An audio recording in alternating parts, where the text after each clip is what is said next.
चलो ये क्वेश्चन देखते हैं। Given below are two statements, one is assertion, one is reason. Assertion statement है, if we move from poles to equator the direction of acceleration due to gravity of earth always points towards center of earth without any variation in its magnitude.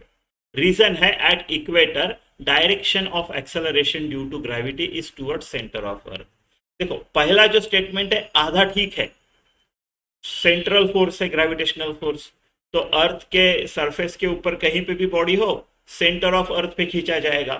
तो it points, force उस तरफ है तो acceleration भी उस तरफ है, तो acceleration will point two the centre of earth, right, क्योंकि सेंट्रल फोर्स है तो ऐसा ही रहेगा डायरेक्शन, बट उसका मैग्नीट्यूड वेरी होगा, राइट, तो इसके लिए स्टेटमेंट रॉन्ग है। मैग्नीट्यूड कैसे वेरी होता है,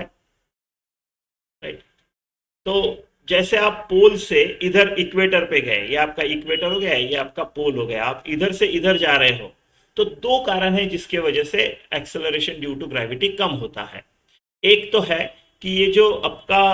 परफेक्ट स्पीयर नहीं है, जो रेडियस एट दिस पॉइंट है, ये जो इक्वेटर वाली रेडियस है आर ई बोलो, वो जो होती है ना वो पोल की रेडियस पे से कंपैरिजन में 21 किलोमीटर ज़्यादा होती है ना, तो आप G M upon R square लगा लो, इधर G M upon R square होगा, इधर G M upon R plus 21 का स्क्वायर होगा, तो इक्वेटर पे जी कम होगा, तो सेम तो नहीं है। और एक कारण है, ये घूमते रहता है अबाउट इट्स ओन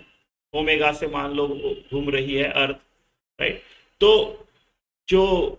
एट किसी भी पॉइंट पे अगर मैं जी डैश यानी एक्सेलरेशन ड्यू टू ग्रेविटी निकालूं तो पोल पे जितनी है ना उससे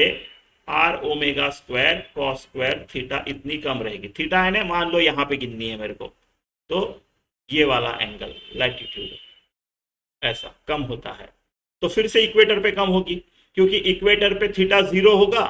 इक्वेटर पे थीटा जीरो होगा तो G minus R omega square आएगा, तो इतना क्वांटिटी से कम आएगा, but G at pole cos 90 होगा, थीटा वहां पे 90 होगा, तो पूरा का पूरा ही जीरो हो जाएगा, तो ये जी आएगा, तो सेम तो नहीं है। दो कारण है जिसकी वजह से हम बोलेंगे कि अलग अलग पॉइंट पे अलग अलग है, ठीक है।